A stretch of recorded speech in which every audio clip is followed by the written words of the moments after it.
මේ දැන් ඉන්නේ අලව්ව පරණ පාලම උඩ. මෙතන ඉඳලා හරියට බැලුවොත් මීටර් 2ක් 3ක් විතර තමයි තියෙන්නේ. පාලමේ වදින්න වතුර ප්‍රමාණය. මේ පැත්තෙන් තියෙන පන්සල සියල්ලම යට වෙලා ඉවරයි. හරිද? හලෝ හායි බලලා යන්න හෝ. ඇවිදිනවා.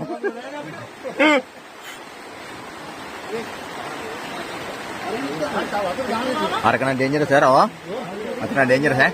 මේ උණ ගහ එන්න හදන්නේ. ඈ? යා. ඒ පැත්ත දාලි වල. අත ගියකෝ පත්ත හීතලා ගන්න.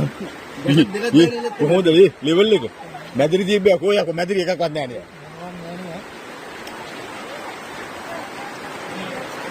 මුහුද වෙලා ගඟ මුහුද වෙලා. වෙනවනේ. චර දුරක් යනකම්